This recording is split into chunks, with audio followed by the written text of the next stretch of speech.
Avis vascular centre మన దేశంలోనే the best varicose vein hospital.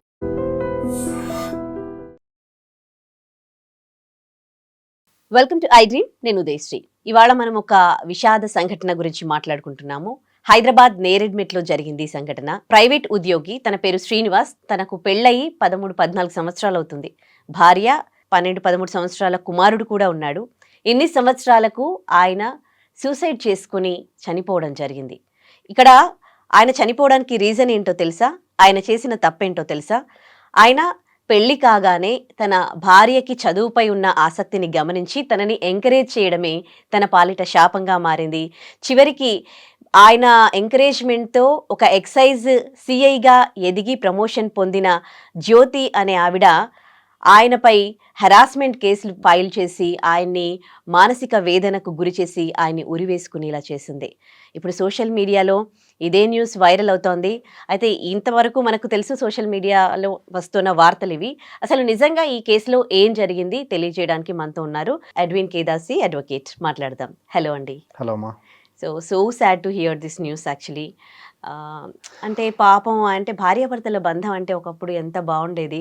ఇప్పుడు అసలు అంటే డబ్బుతో మొత్తం రిలేషన్షిప్సే మారిపోతూ ఉన్నాయి. తను ఒక ఉన్నత పోస్ట్కి వెళ్ళేసరికి తనకి భర్త అనేవాడు అసలు తన లైఫ్లో ఉండాలని అనుకోలేదు ఆవిడ అనిపిస్తోంది ఇప్పటివరకు అయితే సోషల్ మీడియాలో ఒక యూజ్లెస్ థింగ్ అనుకుందామా. మానవ సంబంధాలన్నీ ఆర్థిక సంబంధాలే అట్లా అయిపోయిందమ్మా ఉదయశ్రీ. ఇప్పుడు ఏంటంటే ఒక సర్టన్ స్టేజ్కి వచ్చిన తర్వాత ఎవరైతే ఒక నిచ్చెనలాగా వాడుకొని, ఎవరినైతే నిచ్చెనలాగా వాడుకొని పైకి వచ్చిందో ఆ నిచ్చెన్నే తోసిపడేసి ఆ నిచ్చెన్నే నువ్వు పనికిరావు అన్నప్పుడు ఏమైద్దమ్మా? నిచ్చెన సరే అది గోడకు వేసే నిచ్చెన్నే, కానీ నువ్వు ఎక్కడానికి పైకి ఎక్కడానికి అయితే పనికొచ్చింది కదా. ఇప్పుడు ఈ కేసు గురించి నేను ఇంత డీటెయిల్గా చెప్పడానికి లేకపోతే ఇన్ఫర్మేషన్ ఏంటంటే, I belong to that place. Ramakrishnapuram అనే ప్లేస్లో, ఇట్స్ ఆ రిమోట్ ఏరియా, ఆదిలాబాద్ డిస్టిక్లో కోల్ మైన్స్ ఏరియా ఇది. ఈ అమ్మాయికి తల్లిదండ్రులు కూడా లేరట. ఈ అబ్బాయి వాళ్ళ తండ్రి కోల్ మైన్స్లో జాబ్ చేసేవాడు. ఇంకో తమ్ముడు ఒక అక్క ఉన్నారు.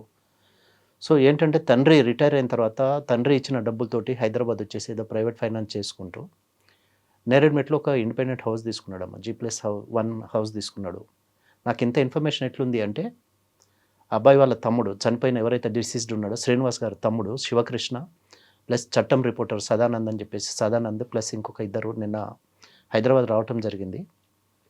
వచ్చేసి హైదరాబాద్లో కమిషనర్ గారిని ప్లస్ ఏసీపీ గారిని ఎక్సైజ్ కమిషనర్ గారిని కలవటం జరిగింది. సో దాని గురించి నాకు ఎక్కువ ఇన్ఫర్మేషన్ ఉంది. ప్లస్ దీంట్లో వీళ్ళు అంటే మాకు న్యాయం జరగలేదు, చట్టపరంగా మాకు న్యాయం జరగలేదు. ఇప్పటి వరకు ఈ ఇన్సిడెంట్ జరిగి 10 days అయింది. ఇంతవరకు 10 మందిని ఈ అంటే ఇక్కడ పలు కోణాలు ఉన్నాయమ్మా ఉదయశ్రీ. దీంట్లో ఏంటంటే ఒకటి సూసైడ్ పార్ట్ ఒకటే కాదు. ఇక్కడ శ్రీనివాస్ది ఒక 4 పేజీల సూసైడ్ లెటర్ రాశాడు. ఎంత మానసిక వేదన చెంది ఉండాలా, లేకపోతే అతను ఎంత మానసికంగా కృంగిపోతే 4 pages లెటర్ అంటే అంత ఈజీ కాదు కదమ్మా. అంత టైం తీసుకొని రాసినాడు. తనకు జరిగిన ప్రతి ఒక్క ఇన్సిడెంట్ని టైం టు టైం మెన్షన్ చేసుకుంటూ వెళ్ళినాడు దాంట్లో. తర్వాత అక్కడ జరిగింది ఏంటంటే, ఎంతమంది పేర్లు అయితే మెన్షన్ చేసినారో పోలీస్ వారు, నేరెడ్మెట్ పోలీస్ వాళ్ళు దాని మీద ఎఫ్ఐఆర్ కట్టినారు. ఎఫ్ఐఆర్ జరిగింది అది. అయితే ఇక్కడ ఇష్యూ ఏంటంటే 2025లో ఈ ఎవరైతే మన శ్రీనివాస్ గారి భార్య ఉందో జ్యోతి గారు, సిఐ ఎక్సైజ్ ఇన్స్పెక్టర్, ఇతని మీద పలు ఫాల్స్ కేసెస్ ఫైల్ చేసిందమ్మా. ఒక DVC డొమెస్టిక్ వైలెన్స్ కేసు, ఒక 498 కేసు, 13 సంవత్సరాలకి పెళ్ళైన 13 సంవత్సరాల తర్వాత ఒక కొడుకున్న తర్వాత ఇప్పుడు రియలైజ్ అయింది దట్ ఐఎమ్ బీయింగ్ పీనలైజ్, లేకపోతే నన్ను డొమెస్టిక్ వైలెన్స్ చేస్తున్నాడు, లేకపోతే నాకు వరకట్న వేధింపులు ఉన్నాయని. ఒక్కసారి ఇది అంటే మనం కేసుకి సంబంధించి మాట్లాడుకోకుండా ఒక మానవీయ కోణంలో మాట్లాడుకుంటే, తను ఉంటున్నది పోలీస్ డిపార్ట్మెంట్లో, ఒక ఎక్సైజ్ సిఐ, ఆవిడని ఆయన ఎలా హెరాస్ చేస్తాడు? అదే ఇప్పుడు ఆ పాయింట్ గురించే మాట్లాడాలమ్మా. ఇప్పుడు అంటే ఎంత బ్లైండ్గా కేసులు కట్టేసి ఆయనను అంటే ఎంత మానసిక క్షోభకు గురి చేసి ఉండొచ్చు. ఇప్పుడు ఆమెకు పోలీస్ అంటేనే, డిపార్ట్మెంట్ అంటేనే పోలీస్ పవర్ ఉంటుంది, పోలీస్ ఇది ఉంటుంది, ఏది సపోర్ట్ ఉంటుంది. 5 years బ్యాక్ అప్పుడు ఏమైనా అంతకు ముందు ఉన్నాయంటే అది లేదు. ఇప్పుడు 2000 కేసులు మొత్తం మల్కాజ్గిరి కోర్టులో ఫైల్ అయినాయమ్మా. అతని మీద ఫైల్ అయిన కేసులు మొత్తం డొమెస్టిక్ వైలెన్స్ కానీ, లేకపోతే 498A కానీ, plus on top of it ఇప్పుడు ఏంటంటే ఒకటి తను డైవర్స్ కేసు ఫైల్ చేసింది. అంటే నువ్వు అవసరం లేదు, ఇప్పుడు నేను ఇంతకుముందు మీతో మాట్లాడినాను, విన్నారనుకుంటా, నిచ్చెనలాగా వాడుకుంది అని. ఇప్పుడు నువ్వు అవసరం లేదు నాకు అని చెప్పేసి డైవర్స్ ఫైల్ చేసిందంటే అతన్ని ఒక నెక్స్ట్ లెవెల్ దీంట్లోకి పుష్ చేసిందమ్మా. అంటే ఇంకా నీ బ్రతికింతే, ఇంకా నువ్వు దేనికి పనికిరావు, నువ్వు నా నుంచి నువ్వు ఇదైపోతే అని. ప్లస్ ఇంకోటి ఏంటంటే 4-5 మంత్స్ నుంచి సివియర్గా గొడవలు అవుతా ఉన్నాయి అటు ఇంట్లో తన ఇంట్లో. Plus they are not staying together అని చెప్పేసి తెలిసింది. Since the last 4-5 months. వాళ్ళ బ్రదర్ చెప్పిన మాట, శివకృష్ణ అని చెప్పేసి వాళ్ళ బ్రదర్తో కూడా మాట్లాడటం జరిగింది. నేను ఎవరైతే డిసీజ్డ్ ఉన్నారో వాళ్ళ బ్రదర్తో నేను మాట్లాడటం జరిగింది. ఆయన చెప్పిన విషయాల ప్రకారం ఏంటంటే 4-5 మంత్స్ నుంచి కలిసి ఉండట్లేదు. ప్లస్ అక్కడ చూస్తే వాళ్ళ ఫైనాన్షియల్గా వాళ్ళ ఫాదర్కి వచ్చిన రిటైర్మెంట్ బెనిఫిట్స్ మొత్తం పెద్ద కొడుకు అని చెప్పేసి ఇతనికి ఇచ్చాడు. ఆ అమౌంట్ తీసుకొచ్చేసి ఇతను ఇక్కడ ఇల్లు కొన్నాడు. ప్లస్ తను ఆవిడ మన ఇంటికి ఈఎంఐస్ పే చేయకుండా ఇతన్ని హెరాస్ చేస్తుంది. ప్లస్ ఈయన మీద అవి కాదమ్మా, అంటే అసలు ఇతని మీద డొమెస్టిక్ వైలెన్స్ వేసింది, కానీ అసలు ఈయన వేయాలమ్మా డొమెస్టిక్ వైలెన్స్ ఆమె మీద. ఈయన వేయలేదా అయితే? ఈయన ఏంటంటే రికవరీ సూట్ ఫైల్ చేసుకున్నాడట, మనీ రికవరీ సూట్ ఫైల్ చేసుకున్నాడని చెప్పేసి తెలిసింది మల్కాజ్గిరి కోర్టులోనే. సో ఆ సూట్ కూడా అట్లనే పడి ఉంది. ఇప్పుడు మొత్తం altogether there are 5 cases అమ్మ మల్కాజ్గిరి కోర్టులో వీళ్ళిద్దరికి రిలేటెడ్. అంటే రికవరీ సూట్ అంటే నీ దగ్గర నుంచి నీ కొరకు నేను ఇంత స్పెండ్ చేసినాను, నీ కొరకు ఇంత మనీ నేను స్పెండ్ చేసేసి నేను అప్పుల పాలైనాను, లేకపోతే నేను పాపర్లాగా అయిపోయినా కాబట్టి నేను నీ దగ్గర నుంచి నాకు ఆ అమౌంట్ రావాలని చెప్పేసి. అయితే ఇక్కడ చూడాల్సింది ఏంటంటే ఎవరు ఫస్ట్ వేసినారు, శ్రీనివాస్ ఫస్ట్ వేసాడా లేకపోతే తను ఫస్ట్ వేసింది అనేది ఇక్కడ చూడాల్సింది ఉంది. ఇంకా కేసు డీటెయిల్స్ రాలేదమ్మా, బట్ కేసెస్ ఫైల్ అయినాయి. 2025లోనే ఫైల్ అయినాయి కేసులన్నీ. ప్లస్ ఈ కేసులు మొత్తం మల్కాజ్గిరి కోర్టులోనే డీల్ అవుతున్నాయి, హ్యాండిల్ చేస్తున్నారు కాబట్టి మల్కాజ్గిరి కోర్టులో ఉన్నాయి. కేసు డీటెయిల్స్ వస్తాయమ్మా very soon. We're going to get the case details. So ఇది జరుగుతుందమ్మా సిచ్యువేషన్ ఇక్కడ. అయితే మల్కాజ్గిరి కోర్టులో మన నేరేడ్మెట్ పోలీస్ స్టేషన్లో ఎఫ్ఐఆర్ బుక్ అయిన తర్వాత అబేట్మెంట్ సూసైడ్ కేసు వేశారు. వేసిన తర్వాత తినేం చేసిందంటే అప్స్కాండ్ అయిపోయి కేసులో నుంచి దొరకకుండా, పోలీస్ వారికి దొరకకుండా హైకోర్టులో పోయి నిన్న క్వాష్ పిటిషన్ ఫైల్ చేసుకుందమ్మా. ఇదేంటంటే 10 years కన్విక్షన్ పడే కేసు ఇది. సో నిన్న క్వాష్ పిటిషన్ ఈ ఎఫ్ఐఆర్ని క్వాష్ చేయాలని చెప్పేసి హైకోర్టులో ఫైల్ చేసింది. ఫైల్ చేసినప్పుడు మేము దాన్ని అపోజ్ చేయడం జరిగింది హైకోర్టులో. సో మాకు 15 days డేట్ ఇచ్చారు, 2 weeks మాకు టైం ఇచ్చారు దాన్ని అపోజ్ చేయమని చెప్పేసి. సో అది ఎట్లయినా కోర్టు వారు డైరెక్షన్ ఇస్తారమ్మా డెఫినెట్గా. ఏంటంటే తను అనుకుంటుంది నేను చట్టాన్ని తప్పించుకొని పారిపోతా. సరే నువ్వు పొజిషన్లో ఉండొచ్చు, మీరు ఒక ఎక్సైజ్ సిఐ ఉండొచ్చు, లేకపోతే ఎక్సైజ్ డిపార్ట్మెంట్లో ఉండొచ్చు, డిపార్ట్మెంట్ సపోర్ట్ చేయొచ్చు, కానీ చట్టం ముందు అందరు సమానమే అమ్మా. ఇవాళ కాకపోయినా రేపైనా తను చట్టం ముందుకు రావాల్సిందే, కోర్టు ముందుకు రావాల్సిందే, కోర్టులో సరెండర్ కావాల్సిందే, లొంగిపోవాల్సిందే, తప్పదు అది. తర్వాత ఆయన ఆత్మకు శాంతి అంటే ఆ ఆత్మకు శాంతి అనేది ఎప్పుడు జరగదమ్మా, ఎందుకంటే సూసైడ్ బలవంత మరణం అది. ఆత్మకు శాంతి ఎక్కడి నుంచి వస్తుందమ్మా? ఇప్పుడు ఒక బ్రతికున్న ప్రాణం తీసుకునే అంత డేర్ చేసి ఒక బలవంతపు మరణానికి గురైనాడు, లేకపోతే బలవంతంగా ప్రాణం తీసుకున్నాడంటే ఇంకా ఆత్మకు శాంతి ఎక్కడి నుంచి వస్తుందమ్మా? ఇప్పుడు ఈమె చట్టం పరిధిలో పని చేసుకుంటూ తను చట్టంలో నుంచి నేను బయటపడతాను అనుకుంటుంది, లేకపోతే చట్టం పరిధి నుంచి తప్పించుకుంటా అనుకుంటుంది, కానీ అది ఎప్పుడు జరగదమ్మా. ఇవాళ కాకపోయినా రేపైనా తను చట్టం ముందుకు రావాల్సిందే, న్యాయస్థానం ముందుకు రావాల్సిందే, న్యాయం ముందు లొంగిపోవాల్సిందే. కాదు, ఈవిడ ఒక భార్యగానే తన బాధ్యత, తనంత కష్టపడి చదివించిన భార్యకి సరైన గౌరవం ఇవ్వలేదు, తన భర్తకి బాధ్యత నెరవేర్చలేదు. ఇప్పుడు బాధ్యతాయుతమైన పదవి ఎక్సైజ్ సిఐ అని అంటే తను ఇంకా ప్రజలకి న్యాయం చేస్తుంది. తను ఏంటంటే తనకున్న పవర్ని మిస్యూజ్ చేసిందమ్మా అంతే.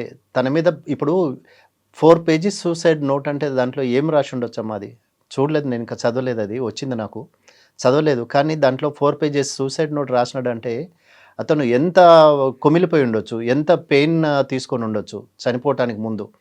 సో ఇంకా కాన్వర్ట్ సిచ్యుయేషన్లో నన్ను కాపాడలేరు, నాకు ఎక్కడ రక్షణ లేదు, నాకు ఎవరు సేవ్ చేయలేరు నన్ను అనే ఒక విపరీతమైన ఒక ఎక్స్ట్రీమ్ ఎండ్కి పోయేసి ఎక్స్ట్రీమ్ స్టేటస్లో ఆ డెసిషన్ తీసుకునేసి సూసైడ్ చేసుకున్నాడు. కానీ ఒకవేళ తను బ్రతికుండి స్ట్రాంగ్గా కంటెస్ట్ చేసి ఫైట్ చేసి ఉంటే ఇప్పుడు ఆమె వద్దంటే ఆమెతోటి ఎండ్ కాలేదు కదా, మా లైఫ్ అక్కడితో ఆగిపోలేదు కదా. ఈమె పొజిషన్లో ఉండేసరికి అదే. ఇప్పుడు ఇంకోటి ఏంటంటే ఈయన సైడ్ నుంచి సపోర్ట్ చేసే వాళ్ళు ఎవరు లేరమ్మా. తను ఏంటంటే మొత్తం డిపార్ట్మెంట్ సపోర్ట్ తీసుకుంది, డిపార్ట్మెంట్ మొత్తం ఆమెతో నిలబడుతుంది. ఈవేళ డిపార్ట్మెంట్ మొత్తం ఉంటుంది, డిపార్ట్మెంట్ పవర్ని మిస్యూజ్ చేసుకుంటారు. సో ఏంటంటే ఇప్పుడు వీళ్ళు ఎంత స్ట్రాంగ్గా ఫైట్ చేస్తారని కాదు, ఎంత స్ట్రాంగ్గా దీన్ని డీల్ చేస్తామనేది depends on the advocates. So అది అమ్మ దాంట్లో జరగాల్సింది ఏంటంటే కేసు పూర్వపరాలు లేకపోతే కేసు స్ట్రెంత్ ఏంటనేది చూడాలి. తన సూసైడ్ని బట్టేసి మరి తను రాసిన సూసైడ్ నోట్ని బట్టి పోలీస్ వారు ఎంత స్ట్రాంగ్గా కేసు ఫైల్ చేసినారనేది తెలియదు, అది కూడా చూడాల్సి ఉంటుందమ్మా. ఆ పాయింట్ ఒకటి ఆలోచించాల్సి ఉంటుంది. కానీ చావు ఏ సమస్యకు పరిష్కారం కాదమ్మా. కానీ ఈరోజు జరిగేది మాత్రం ఒక 99% ఈ బలవత్ మరణాలు మొత్తము లేకపోతే బలవంతంగా చచ్చిపోవటం మొత్తం కూడా ఇట్లాంటి అంటే ఈ హెరాస్మెంట్ లేకపోతే ఈ డొమెస్టిక్ వైలెన్స్ ఆడోళ్ళ మీద జరుగుతుంది అని చెప్పేసి ఇంతకుముందు అన్నారు, కానీ ఇప్పుడు ఆడోళ్ళ మీద కాదు మొగోళ్ళ మీద జరుగుతున్నాయి. ఇప్పుడు జరిగే ప్రతి ఒక్క దాంట్లో ఇద్దరు ఈక్వల్ గా ఉన్నా కూడా ఏంటంటే ఇంతకుముందు అంటే ఓన్లీ విమెన్ అని అనేవారు, కానీ ఇప్పుడు ఏంటంటే అంతకు మించి అన్నట్టు అయిపోయింది, అంతకు మించిలాగా అయిపోయింది. సో ఏంటంటే ఎవరికైనా కూడా చెప్పేది ఒకటే ఏంటంటే వద్దు అనుకున్నప్పుడు వదిలించుకోండి, దూరం ఉండండి, అంతేగాని ఇట్లా చంపడము లేకపోతే చంపించుకోవడము లేకపోతే బలవంత మరణాలకు పాల్పడడం అనేది that is not a solution for any వాళ్ళ ప్రాబ్లం. కోసమే మనం పుట్టలేదు కదా, అదే కదా ఇప్పుడు ఈ లైఫ్ మొత్తం ఇప్పుడు ఆ పిల్లోడు బతికినంత కాలం ఆ స్టిగ్మా ఆ పిల్లోడి మీద ఉంటది కదమ్మా, తల్లి మీద స్టిగ్మా పడి ఉంటది, ఆ పిల్లోడి మీద స్టిగ్మా ఉంటది. ఆ పిల్లోడు ఎంత అంటే ఇప్పుడు ఆ పిల్లోడి పాయింట్ ఆఫ్ వ్యూలో ఆలోచిస్తే ఇప్పుడు తండ్రి ప్రేమ అయితే ఇంకా ఫర్ ఎవర్ ఇంకా ఇట్స్ నో మోర్ కదా. ఇప్పుడు నీ తల్లి ఇలాంటిది అని పెరుగుతుంటే వాళ్ళు అదే తన తోటి వాళ్ళు కూడా అంటూ ఉంటారు కదా, మీ తల్లి ఆయన చేయబట్టే కదా ఈమె సూసైడ్, అంతే అబ్బాయి లైఫ్ మొత్తం పోయినట్టే కదా. ఇప్పుడు ఆ స్టిగ్మా అయితే రిమైన్ అయిపోయి ఉంటది కదా. ఇప్పుడు స్ట్రాంగ్ ఎవిడెన్స్ ఉన్నాయా అండి ఇప్పుడు ఆవిడకి సంబంధించి, అవి సరిపోతాయా యాక్చువల్ గా? అవి సరిపోవాలని అనుకుంటున్నాం, ఎందుకంటే పోలీస్ వాళ్ళు ఏంటంటే మళ్ళీ సెక్షన్ ఆల్టర్ చేస్తారమ్మా. ఇప్పుడు ఫస్ట్ అబేట్మెంట్ సూసైడ్ అని చెప్పేసి వేశారు, తర్వాత ఇప్పుడు సూసైడ్ నోట్ ఏదైతుందో దాన్ని బట్టేసి సెక్షన్ ఆల్టర్ చేయాల్సి వస్తుంది, తప్పకుండా సెక్షన్ ఆల్టర్ చేయాలి. ఇవాళ కాకపోయినా రేపైనా కూడా తనను తీసుకురావాల్సిందే, పోలీస్ వాళ్ళు అరెస్ట్ చేయాల్సిందే. ఎలాంటి శిక్షలు పడతాయి ఒకవేళ ఇది 10 years కన్విక్షన్ పడే కేసు అమ్మా, ఇది 10 years కన్విక్షన్ పడే కేసు, ఇది అబేట్మెంట్ సూసైడ్. ఆవిడకి ప్రమోషన్ వచ్చిందిగా, జాబ్ కూడా పోతుందా లేకపోతే ఏంటి? ఆమెకి ఇప్పుడు 2 days ఆమెను 2 days అరెస్ట్ చేసినా కూడా ఆమెకు జాబ్ థ్రెట్ ఉంటుందమ్మా. సీరియస్ గా ఆమెకు కన్సర్న్స్ ఉంటాయి, సీరియస్ కన్సర్న్స్ ఉంటాయి. డిపార్ట్మెంటల్ యాక్షన్ తీసుకుంటారు ఆమె మీద, ప్రమోషన్స్ ఆగిపోతాయి, ప్లస్ సర్వీస్ లో రిమార్క్ అయిపోతుంది ఆమెకి. సో ఆమె ఎప్పుడు ఆలోచించలేమా తను ఇంతవరకు అంటే ఈ ఎక్స్ట్రీమెంట్కి పోతాడని. ఇప్పుడు ఒకే రూఫ్ కింద వండుకుంటూ ఒకే రూఫ్లో ఇద్దరు కలిసి బ్రతుకుతున్నారు, ఒకే ఇంట్లో కలిసి ఉన్నారు లాస్ట్ 5 months వరకు. 5 months అంటే తన ఇంట్లో నుంచి బయటకు వెళ్ళే వరకు. కానీ భర్తకి ఏం జరుగుతుందని చెప్పేసి అంటే నువ్వు ఎంత నిరాధారణ చేసి ఉండొచ్చు భర్తని, అంటే ఎంత కేర్లెస్గా బిహేవ్ చేస్తే లేకపోతే ఎంత హ్యూమిలేట్ చేసి ఉంటే ఆ ఎక్స్ట్రీమెంట్కి పోయి ఉండాలి తను. వదిలించుకోవాలనుకున్నప్పుడు వదిలించుకుంటే మర్యాదగా మాట్లాడుకొని పెద్దల మధ్యలో కూర్చొని మాట్లాడుకొని సెటిల్ చేసుకుంటే అయిపోయేది కదా. కేసులు వేసి ఏమొచ్చింది ఇవాళ రేపు ఇప్పుడు భర్త లేడు, కేసులు 2 కొట్టుడు పోతాయి, 498 పోతుంది జైల్లో. డెఫినెట్ గా she has to go to jail అమ్మా, నోబడీ కెన్ సేవ్ హర్. ఎందుకంటే అంత క్లియర్గా ఆయన అన్ని పేజీలు సూసైడ్ నోట్ రాసినప్పుడు ఎంతో కొంతకాలం వాళ్ళ అధికారులు ఆమెను ప్రొటెక్ట్ చేయొచ్చు, లేకపోతే వాళ్ళ డిపార్ట్మెంట్ ఆమెను ప్రొటెక్ట్ చేయొచ్చు, కానీ at the end of the day when the noose tightens, ఎప్పుడైతే అది టైట్ అయిద్దో తను తప్పకుండా తను కోర్టు పరిధిలోకి రావాల్సిందే, న్యాయస్థానం ముందుకు రావాల్సిందే, న్యాయస్థానం ముందు నిలబడాల్సిందే అమ్మా. ఇన్ని సంవత్సరాలు నువ్వు కష్టపడి చదివి ఎంత చేసినా ఏం చేసినా ఆఖరికి భర్తను చంపిందని చెప్పేసి పేపర్ వచ్చేసింది, మొత్తం మీడియా మొత్తం గగ్గోలు పెడతా ఉంది. చెట్టు నీడ కింద ఉండాలనుకోవాలి, కానీ చెట్టును నరికేసుకుంది. ఇప్పుడు చెట్టును నరికేసుకుంది కదా, తనకున్న చెట్టును నరికేసుకుంది, తనకున్న నీడని తీసేసుకుంది. ఇప్పుడు ఒక రిమార్క్ అయితే వచ్చేసింది కదా, సొసైటీలో రిమార్క్ వచ్చింది, చెడ్డ పేరు వచ్చేసింది, ఒక మనిషి ప్రాణం అంటే అంత బలవంతంగా ప్రాణం తీసుకున్నాడంటే సూసైడ్ అంటే అంత ఈజీ అమ్మా. అంటే చిన్న దెబ్బ తాకితేనే మనకి ఎంతో బాధ అనిపిస్తుంది, చిన్నగా ఇంత ఒక బ్లడ్ డ్రాప్ పడితేనే మనకి ఎంతో బాధ అనిపిస్తుంది. అట్లాంటిది బలవంతంగా ప్రాణం చనిపోయినాడు, తల్లిదండ్రులకు తను ఒకడే ఆధారము, ఎవరు లేరు, బ్రదర్కి ఏం జాబ్ లేదు. అట్లాంటిది ఇప్పుడు ఉన్న ఫాదర్కున్న రిటైర్మెంట్ బెనిఫిట్స్ మొత్తం ఈ అబ్బాయికి ఇచ్చినాడు. ఎందుకంటే సింగరేన్ లైఫ్ నాకు తెలుసమ్మా, నేను సింగరేన్లో పుట్టి సింగరేన్లో పెరిగిన వాడిని. నేను మా father he was from coal mines. So నాకు సింగరేన్ లైఫ్ అనేది ఇన్ అండ్ అవుట్ తెలుసమ్మా, నాకు ఎట్లుంటుంది అనేది లైఫ్. అట్లాంటప్పుడు కొడుకులు ఏదో మాకు ఆధారం అవుతారు, కొడుకులు మమ్మల్ని చూసుకుంటారని చెప్పేసి తల్లిదండ్రులకు వచ్చిన రిటైర్మెంట్ బెనిఫిట్స్ మొత్తం పిల్లల మీద ఇన్వెస్ట్ చేసేసి చదివిపిస్తున్నారు. ఈ రోజు ఏం జరిగింది, ఆఖరికి ఆ తల్లిదండ్రులకు కొడుకులు లేకుండా చేసినావు కదా. ఫిజికల్ హెరాస్మెంట్ అంటే ఏదో కనిపిస్తుంది, ఏదో కనపడుతుంది, కానీ ఇంకొకటి ఏంటంటే అక్కడ వాళ్ళతోటి ఇన్లాస్ తోటి కూడా ఈమెకు టర్మ్స్ లేవమ్మా. అబ్బాయి వాళ్ళ తమ్ముడు ఏం చెప్తా ఉన్నాడంటే, మా వదిన నంబర్ కూడా మా దగ్గర లేదు సార్, అసలు మమ్మల్ని కాంటాక్ట్ లకు రానియదు, మమ్మల్ని ఎవరితో మాట్లాడినివ్వదు అంటే ఈయన చెప్పుకోలేదు కదమ్మా. అది ఇప్పుడు మగవాళ్ళ కంప్లైంట్ ఎవరు తీసుకుంటారు ఉదయశ్రీ, మీరు చెప్పండి నాకు. పోనీ ఎందుకు ఈ మధ్య కాలంలో ఎక్కడ తీసుకోవట్లేదమ్మా, మీరు ఇప్పుడు పోయి కూడా మీరు పోలీస్ స్టేషన్ లో కంప్లైంట్ ఇవ్వండి, ఎవరు తీసుకోరు. ఇప్పుడు ఏంటంటే నాకు ఎక్కడ ఏమి జరగదు, ఇంకా నాకు హెల్ప్లెస్ కండిషన్ అని చెప్పేసి సూసైడ్ చేసుకున్నాడు అమ్మ ఆయన. అంటే పోలేదని చెప్పేసి మనం ఎందుకు అనుకోవాలి, పోలీస్ స్టేషన్ కూడా పోయి ఉండొచ్చు కదా, పోయి ఉండొచ్చు, తను కూడా పోయి ఉండొచ్చు కదా, పోతే తీసుకోకపోయి ఉండొచ్చు, అది కూడా జరిగి ఉండొచ్చు కదా. కానీ ఇలాంటి విషయాల్లో ఎంత తొందరగా అయితే అంత తొందరగా న్యాయం జరగాలి. న్యాయం అంటే ఫాస్ట్ ట్రాక్ కోర్టులో దీన్ని ఫాస్ట్ ట్రాక్ కోర్టులో దాన్ని ఇది చేయాలమ్మా, దాన్ని ట్రాన్స్ఫర్ చేసేసి ఫాస్ట్ ట్రాక్ కోర్టులో దాన్ని డిసైడ్ చేయాలి. మళ్ళీ at the end of the day ఇప్పుడు హైకోర్టులో వాళ్ళు క్వాష్ పిటిషన్ ఇచ్చినా కూడా that will come back to the local కోర్టులోనే ట్రయల్ అవుతుంది కాబట్టి ఇంకా అంటే అతని ఆత్మకు శాంతి కలగాలని ఒకటమ్మా. తర్వాత తను she has to go through the severe court procedures and she has to be punished severely. ఒకసారి ఈమెను పనిష్ చేస్తే ఇంకొకరికి ఎవరికి ఇట్లాంటి డేర్ చేయకుండా, లేకపోతే ఇట్లాంటి ఫాల్స్ కేసులు వేయకుండా, లేకపోతే ఇట్లాంటి హెరాస్మెంట్కి దిగకుండా కనీసం కొంతమంది అన్నా వాళ్ళకి ఐ ఓపెన్ లాగా పనిచేస్తుందని చెప్పేసి అనుకుంటున్నామా నేను. Right. That's what I wish, అమ్మా. యా, మన అందరి విష అదే అండి, తప్పు చేసిన వాళ్ళకి మాత్రం కఠినంగా తప్పకుండా శిక్ష పడాలి. ఇంకోసారి She ఇలాంటి should be- తప్పులు చేయకుండా she should be- అందరూ రియలైజ్ She అవ్వాలి. should be penalized severely. Yeah, That's what is my wish for him, అమ్మా. Yeah, right sir. Thank you so much for the Welcome, information. అమ్మా. And for more videos, Please subscribe to iDream. Please subscribe to iDream. Please subscribe iDream. And please subscribe to iDream. For more videos, subscribe to iDream. please like, share, and subscribe to the channel. Congratulations, iDream. Subscribe to iDream. Subscribe to iDream.